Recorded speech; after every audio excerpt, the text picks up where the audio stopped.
Welcome to Salsido Paranormal. I'm your host, James Salsido, and tonight I am continuing my series on haunted places in the U.S. As always, you can find all episodes of the show, along with links to social media, ways to listen, and ways to support the show at the website, and that is salsidoparanormal.com. That's SALSIDO paranormal.com.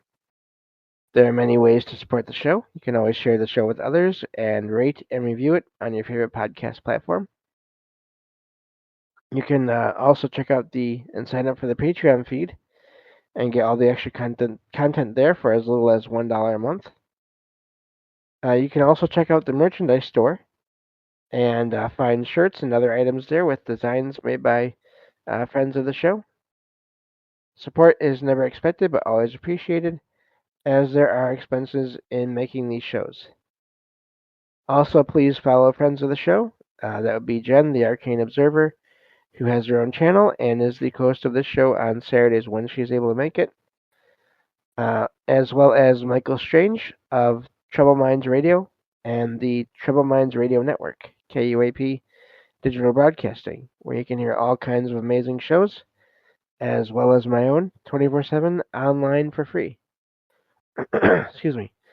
So, as always with this series, a few things to keep in mind. Um, what I'm reading is a summary of material I found online, so be aware that things may change from the publication of articles and things like that to the present day. So if you're interested in these places and think you'd like to visit them, make sure you do your own research and find out if that is okay and how and when and where to do that. Because I never recommend trespassing for any reason. So, and there will be links in every episode description to a couple articles about each location I talk about, and that way you can check things out for yourself and see pictures and all those things that will not work on a strictly audio podcast. So, I think that takes care of everything. So let's get started here in a moment. Once I get back to my document, thank you all for being here and listening in. And let me get back to where I was at in this document here. So, this next location, I think we only have a few more left in Iowa, but we'll see. This next location is the Franklin Hotel in Strawberry Point, Iowa. And this is a historic landmark uh, known for both its distinctive early 20th century architecture and its strong reputation as one of the most haunted places in the region. Historical background. The Franklin Hotel was established in 1903 to provide modern accommodations, and that, of course, this is at the time, to travelers and railroad passengers as the town grew. Its design was commissioned from the architectural firm Netcott and Donnan and constructed by E.M. Loop. Loop is that's quite the last name. I don't know, that's a different one.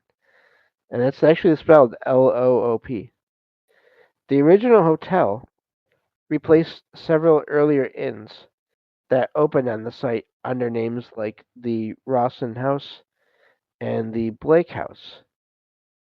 Over the decades, the Franklin Hotel, Franklin hosted rail workers, traveling salesmen, and later highway travelers.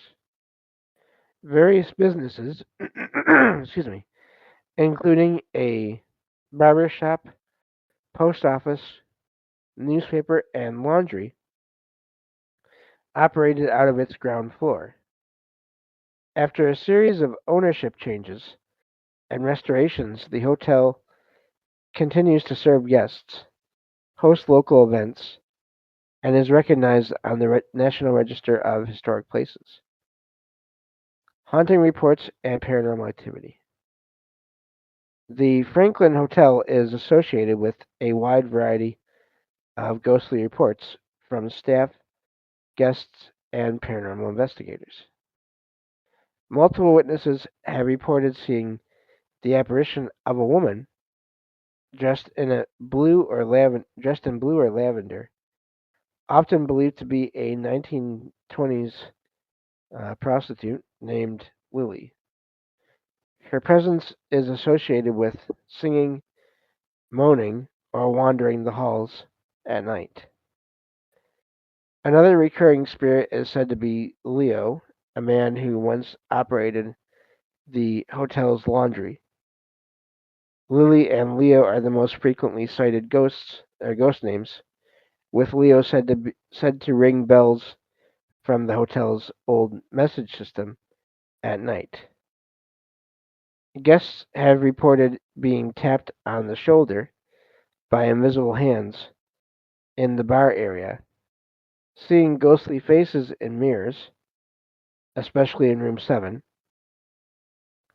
and observing clothes flutter or fall from hangers with no visible cause. Staff have described plates mysteriously crashing in the kitchen or even levitating, while the basement is considered a hotspot for strange feelings, phantom voices, and shadowy apparitions. Unexplained electrical malfunctions and disembodied voices are also reported, adding to the building's reputation as a paranormal attraction. Local paranormal interest. The hotel is a popular destination for ghost hunters and guests seeking supernatural experiences. It is regarded as a centerpiece of both Strawberry Point's history and its supernatural folklore, contributing significantly to uh, paranormal tourism in northeast Iowa. The staff accommodate visitors uh, by paranormal visits. There we go. By paranormal enthusiasts who often leave with chilling accounts of their stays.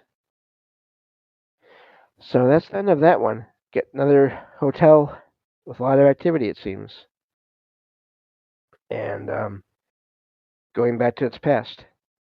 So, and if you're in the live chat, you can check out a link to a page there about that. So, and pretty sure I don't have that one, so I will include that in the episode description as well. And again, thanks to Sweets for posting all the things that she does in all the places, not just in my stream, but the streams and the chats of many other shows as well.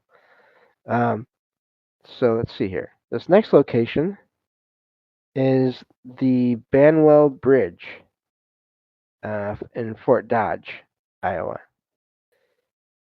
Banwell Bridge, also known as Tara Bridge or Terror Bridge, in Fort Dodge, Iowa, is notorious for its tragic past and enduring reputation as one of the state's most haunted bridges. The history of Banwell Bridge. The bridge dates back to the late 1800s, and was constructed as a pony truss overpass that spans the Union Pacific Railroad tracks.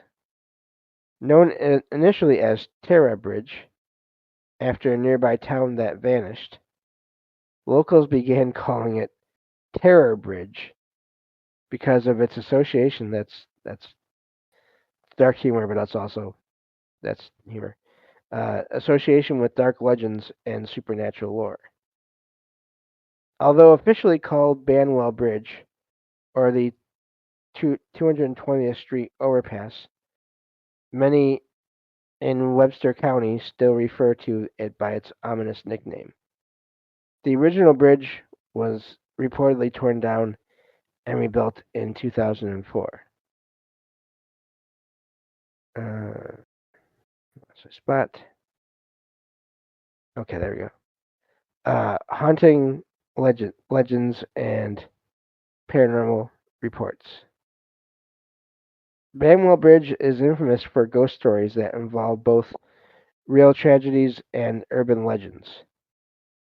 The most persistent legend involves a grief-stricken mother who, after losing her husband to disease, often cited as yellow fever, brought her children to the bridge and threw them onto the railroad tracks in front of an approaching train and jumped herself. Some versions, now this is just a legend, some versions claim she tied them to the tracks or hung them from the bridge. Again, dark graphic stuff there, but again, legend. And so often there's so many of these things in these places that have these legends, and there's no evidence of it. Anyway, reports also persist that if a vehicle is stopped on the bridge at night and windows or doors are left unlocked, a female spirit will try to pull the occupants out and throw them off, especially if drivers attempt the popular local dare to idle on the bridge after midnight.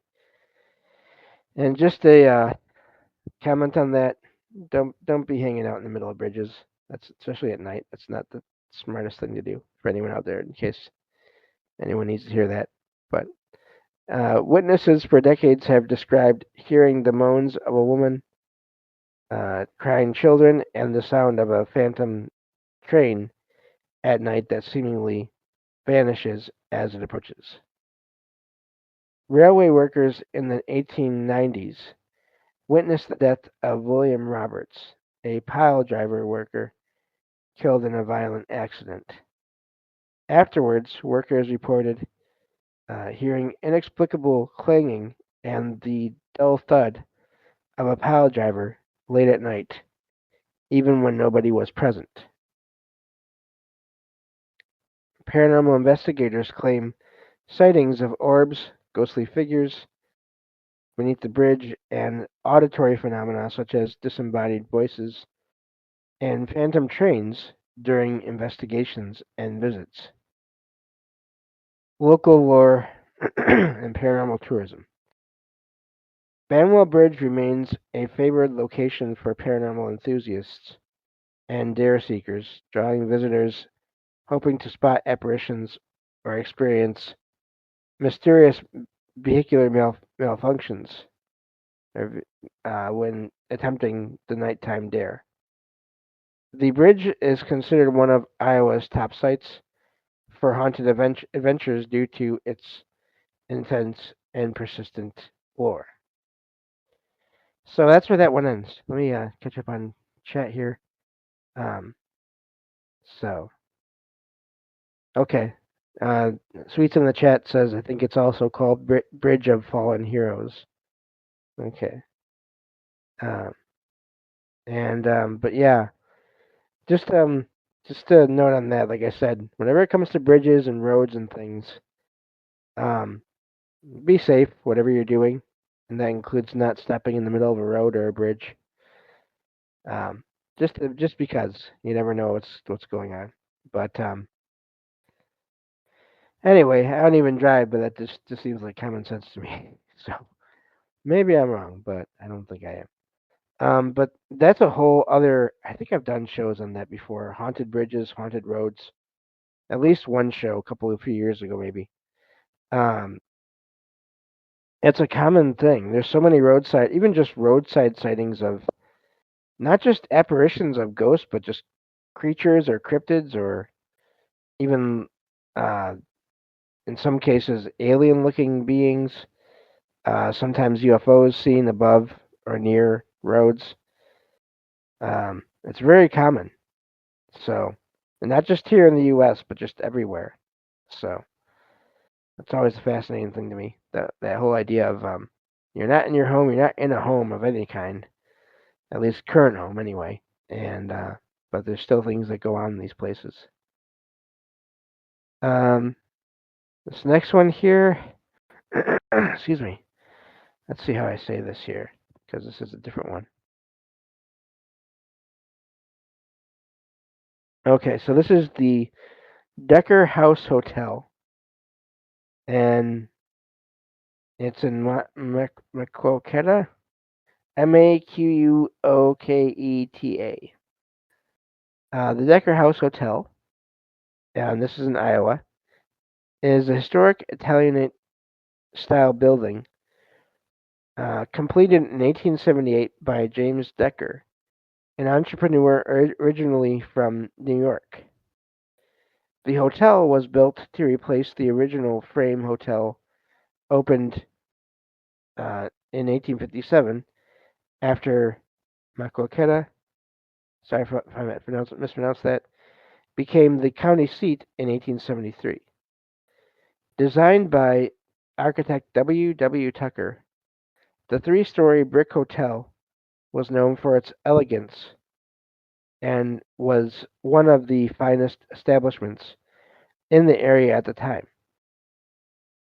It has been recognized on the National Register of Historic Places since 1978 and has retained much of its historical architectural charm despite some losses like the original porch and front doors. The hotel has been a central landmark in the city, hosting prominent guests including Ulysses S. Grant. It remained in the Decker family through Leonard Decker until 1900. Today it functions as a hotel with a restaurant and pub, preserving its historical significance and Midwestern hospitality reputation. Regarding hauntings, the Decker House Hotel, has a reported history of paranormal activity. Guests and staff have sometimes reported unexplained sounds and sights, suggesting ghostly presences in the building. While a paranormal investigation was conducted by the Paranormal of Wisconsin group, results were inconclusive. The hotel still draws interest from those intrigued by its haunted reputation, though the phenomenon remains ambiguous and subtle rather than overtly dramatic. And that's where that one ends. And I find that to be fascinating when it's not easy to pin down what's going on. Um, okay. And thanks again in the chat there. Sweet says, I think it's pronounced Mako Keta. Okay. So, but yeah, and that's actually the last location we have um, for Iowa. Excuse me. In this case, like I said, these are just really brief overviews um, of a collection of places. And okay, thank you, sweets. And just to get an overview of each state in the U.S. So let's get into the first location here in Kansas. We'll do one location, and we actually start off with a location I have heard about it, and some of you may have heard about it as well. This is the Sally House, and the Sally House in Atchison, Kansas, is famous as one of the most haunted houses in the United States. Here's the history here. The house was built between 1867 and 1871 by Michael Finney. After his death in 1872, his son, Dr. Charles Finney, a local physician, took over the home. Dr. Finney lived upstairs with his family while using the front room as his medical office. In the early 1900s, Atchison had no hospital, so Dr. Finney often provided emergency medical care in his home. One day, a mother brought her 6-year-old daughter, Sally, to Dr. Finney. Sally was suffering from appendicitis with her appendix close to rupturing. In an emergency, Dr. Finney began operating on Sally before the anesthesia fully took effect. Sally screamed in pain and died during the procedure. Her last moments were dramatic, as she likely thought she was being harmed rather than helped. Haunting. Sally's restless spirit is said to haunt the house, which became widely known for paranormal activity beginning in 1993 when Tony and Deborah Pickman rented it while expecting their first child. The Pickmans experienced escalating paranormal phenomena, including cold spots, moving objects, unexplained sounds, and physical attacks on Tony. Fires broke out mysteriously, and video and investigative equipment often malfunctioned. Visitors and residents reported scratches and bruises, physical touches, and even dogs refusing to enter the nursery. Tony Pickman claimed to see an apparition of a young girl, which he sketched and identified as Sally. Psychics and paranormal investigators have confirmed spirit presence and captured audio, video, and photographic evidence. The house has been featured on multiple TV networks and national media as one of America's most haunted locations. The story of the Saley House combines a tragic medical emergency from the early 20th century with intense ongoing paranormal activity reported by modern occupants and investigators, making this home a landmark in haunted house lore. So that's where that one ends. And let me see how long this next one is. So it's yeah, I probably shouldn't, because I don't want to have to stop in the middle. So that's where we'll end as far as going over these places for this episode. I remember seeing a show on, I think it was Sightings, may have been Sightings, that had a story about on this show, on this Sally House, and yeah, I think I've seen it on a couple different shows over the years. I don't know. It seems weird to me that this may be one of those rare cases where I wonder about the identity of whatever force or whatever consciousness is still there.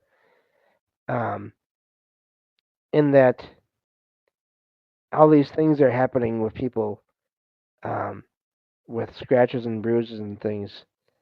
That doesn't seem like something a little girl would do. Um, so that to me suggests possibly something else, someone else there, but I don't know. But also, it is something that I do wonder in some cases, especially when it's a scratch, but it's not, let's say, a deep one or a they're just here and there. They're just rare. I wonder how often spirits are trying to reach out to people and they don't know how or what they're doing yet, and how often that leads to things like scratches, where it's not intentional. The whoever's there does not mean to harm anyone. They're just trying to get their attention and don't know how to do it and are trying to figure out how to do it. And I don't know. And then the fear from the people having this experience, it makes sense that they would think of this as a negative presence when I wonder, I mean, not to say that those negative presences aren't out there, as I always say, I do believe there's a whole range of that, whole range of consciousness out there with all the whole range of intentions. But I wonder how often there's sort of misunderstandings on all sides and with everyone involved. But that's all the time we have for this episode. Thank you all for listening, and I will talk to you all next time on Salsido Paranormal. Take care.